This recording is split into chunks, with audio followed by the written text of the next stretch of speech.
আমার বর্তমানে বয়স চলে 36, 37।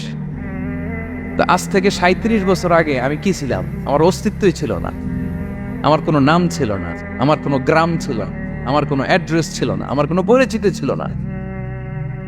আজ থেকে আরো 37 বছর পরে একটু খেয়াল করেন তো, এখন তো 37, আরো 37 ধরেন বাঁচলাম, এরপরে আমি দুনিয়া দুনিয়া থাকবে, কিন্তু আমি নাই। আজকে কার জন্য আটকে আছে দুনিয়ার কাজ বলেন তো? আপনার দাদার জন্য, আপনার নানার জন্য? তো আপনাকে লাগে কেন? আপনাকে লাগে? লাগে না তো আমাকে। আমি দুনিয়া, একদিন কিছুই ছিলাম না। আল্লাহ বলেন, হাল আতা আলাল ইনসানি হিরুম মিনাদ দাহরি লাম ইয়াকুন শাইআম মাযকুরা।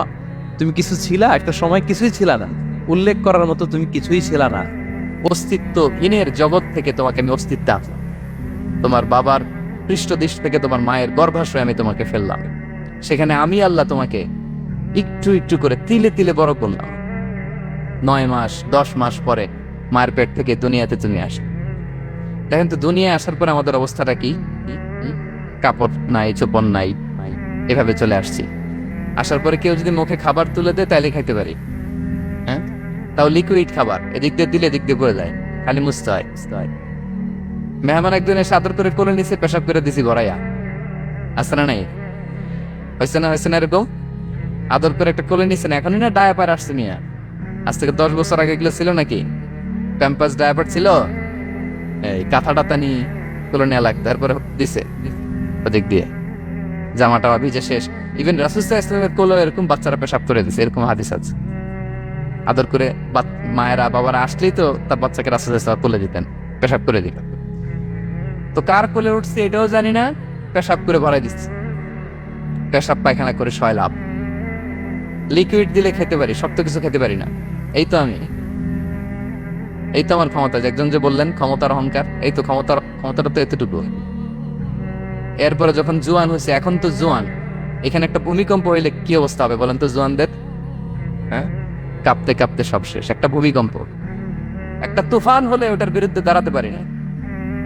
একটা তুফান, রাস্তায় টায়ার পাংচার হলে লাফ দিয়ে উঠে। ক্ষমতা আমার নাকি ক্ষমতার অহংকার? কি দুর্বল আমরা, হ্যাঁ? কুকুর আমাদেরকে কামড় দিলে আমরা কুকুরের কামড়ও দিতে পারি না, ঠিক কিনা? মশা যে কামড়া, এটা ধরতে না পারলে কিছু করতে পারি? কামড় মেয়েরা দিছে দৌড়, বল্লা পোকা এসে যদি কামড় দিয়ে দৌড়তে কিছু করতে পারেন? তো কিসের ক্ষমতা আপনার? এরপর আবার যদি 70-80 বছর হায়াত পাই, আবার আগের মতো যেখানে বসি ওইখানেই ডাইরেক্ট। আছে না নাই? বয়স যখন 80 হয়ে যায় আর থাকে শরীরের কন্ট্রোল, আবার যেখানে বসে ওইখানেই পেশাব পায়খানা। খাবার দিলে খাইতে পারি, পিঠটা বাঁকা হয়ে কুজু হয়ে গেছে। এর নাকি আবার অহংকার সাজে? অহংকার সাজে একজনের, আওয়াজ করে বলতে হবে তিনি কে? আচ্ছা, অহংকার করার আমাদের আছে কি বলেন তো? কিছুই নেই। আল্লাহ বলে, ওয়া খুলিকাল ইনসানু দাঈফা, তোমাদেরকে আমি দুর্বল করে তৈরি করছি। আমরা দুর্বল, শুধু দুর্বল না, দুর্বলের ঘরের দুর্বল। আমার বাপ ছিল দুর্বল, আমার দাদা ছিল দুর্বল, আমরা 14 গোষ্ঠী কি? হাল আতা আলাল ইনসানি হিনুম মিনাদ দাহরি লাম ইয়াকুন শাইআম মাযকুরা। আল্লাহ বলেন, একটা সময় ছিল উল্লেখ করার মতো তোমার কিছুই ছিল না। আজকে তো এত লম্বা চূড়া মানুষ, আমরা কিছুই ছিলাম না। আল্লাহ বলেন, কারুনের ঘটনাকে আল্লাহ এখানে এনেছেন। আল্লাহ বলেন, ইন্না কারুনা কানা মিন কওমি মূসা। কারুন ছিল মুসা আলাইহিস সালামের কওমের লোক, মুসা আলাইহিস সালামের কাজিন ছিল মূলত। কারুন নামে একজন সম্পদশালী ছিল। মিশরের রাজধানী কায়রো থেকে 100 কিলো দূরে ফাইয়ুম নামে একটা জেলা আছে, ওখানে তার বাড়ি ঘর। আমি দেখে এসেছি, কয়েকবার গিয়েছে। তো ফাবাগা আলাইহিম, সে মানুষের উপর চড়াও হলো। ওয়া আতাইনাহু মিনাল কুনুজি মা ইন্না মাফাতিহাহু লাতানূ বিল উসবাতি উলিল কুওয়া। আল্লাহ বলেন, এই কারণকে আমি এত সম্পদ দিয়েছি, এত বেশি ছিল তার সম্পদগুলো যে সে আলমারির ভিতরে রাখতো। ওই আলমারির যে চাবি হইতো, এই চাবিগুলোরে ওজন করার জন্য, কাঁধে নেওয়ার জন্য 10 জন পেশি শক্তি পুরুষ লাগতো। আলমারি রাখার জন্য না, কি রাখার জন্য? আলমারি ভর্তি যে সোনা দানা গহনা, ওইটার যে চাবি, ওই চাবিগুলা বহন করতে একদল পেশি পুরুষ লাগতো, এত সম্পদ। তো তাকে এলাকার লোকেরা বলেছিল, ফালালাহু কওমুহু লা তাফরাহ, এই কারণ তুমি গর্ব করো না। কারণ তাকে বলছিল মুসা আলাইহিস সালাম জাকাত দাও, সে বলতেছে আমি জাকাত দিব কেন? এই সম্পদ তো আমার, ইন্নামা উতিতুহু আলা ইলমিন ইনদি, আমি আমার বুদ্ধি খাটায় এই সম্পদ কামাইছি, আমার সম্পদ আমি খাবো, আমি জাকাত দিব কেন? আল্লাহ বলেন ইন্নাল্লাহা লা ইউহিব্বুল ফারিহিন, কারণ তুমি অহংকার করলে আমি আল্লাহ অহংকারকে বরদাস্ত করি না, অহংকারীদেরকে আমি আল্লাহ পছন্দ করি না। আমি অহংকারকে পছন্দ করি না, অহংকারকে আল্লাহ তাআলা পছন্দ করেন না। কি হয়েছিল কারণের নসিবে?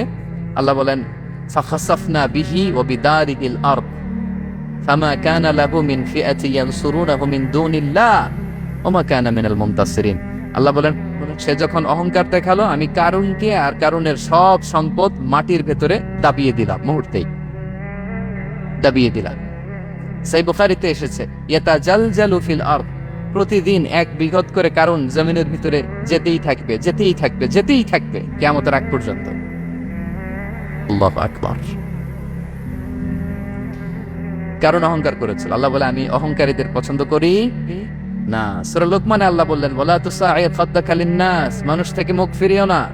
ওয়ালা তামশি ফিল আরদা মারাহা, জমিনে অহংকার করে হেঁটো না। ইন্নাল্লাহা লা ইউহিব্বু কুল্লা মুখতালিন ফাখুর, আল্লাহ তাআলা অহংকারীদেরকে, দাম্ভিকদেরকে পছন্দ করেন না। এই যে আমি বলছি যে 7 শ্রেণীর লোককে আল্লাহ পছন্দ করেন না, এটা আমার মন গড়া বানানো কথা? প্রতিটি কথার পেছনে কোরআনের যুক্তি আছে। কোরআনে আল্লাহ তাআলা বলছেন আল্লাহ অহংকারীদেরকে পছন্দ করেন না। ইংরেজিতে কি বলে? ইগো আছে আমাদের, হ্যাঁ ইগো, এটা ছেড়ে ফেলতে হবে, অহংকার করা যাবে না আমার প্রিয় ভাইয়েরা।